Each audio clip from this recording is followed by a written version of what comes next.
sort of kind of like singing session. I wish I could sing. Sucks that I can't sing. Hello. No one wants to hear that, do they really?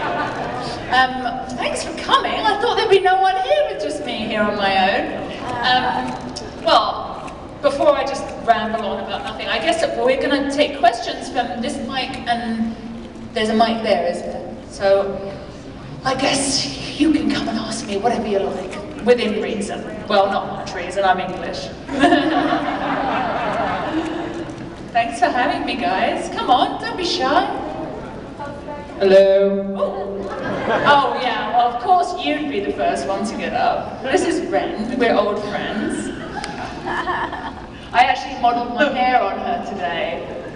I wanted to look more like her. You're just trying to check me out, right? So I can't believe that there's a question you haven't asked me, so... Well, this is scripted. I'm asking it for someone else. Oh, okay. Okay, I heard on the podcast, Voices of Defiance, in an interview with Kevin Murphy, that he had had to rewrite your role as Stama several times for you to accept it. What didn't you like, and what did he change that convinced you to accept the role? Well, what happened was, the show was actually originally written by somebody else, whose name I should know, but I don't. But he's actually a very famous person who wrote another sci-fi thing. So someone quickly Googled it, and then let me know who it was.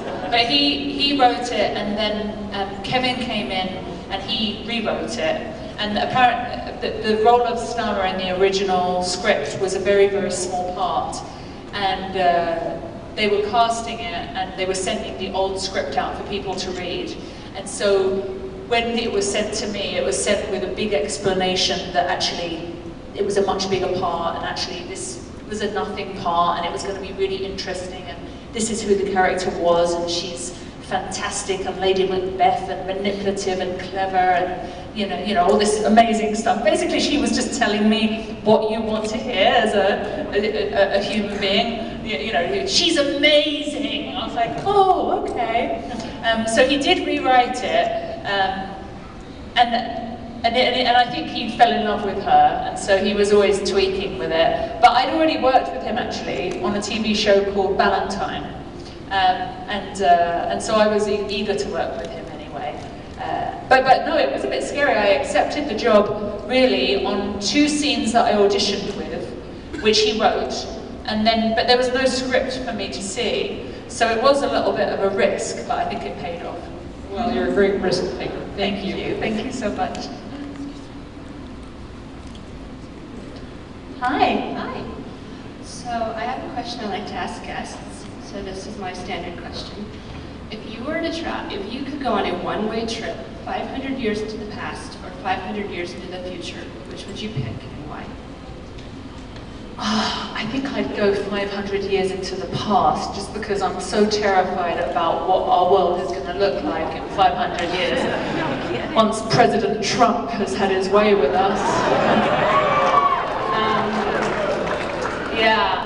And no, I think it's terrifying what's going on in the world right now, and you know, I think there's a really small window that we've got if we wake up and listen to the 99.9% of scientists who you know, say that global warming is a massive, massive risk, and you know, if our right-wing politicians stop saying that, you know, that it's just like a big kind of conspiracy theory. I mean, it's insanity. Even the Pope agrees to global warming. But anyway, no politics on the stage.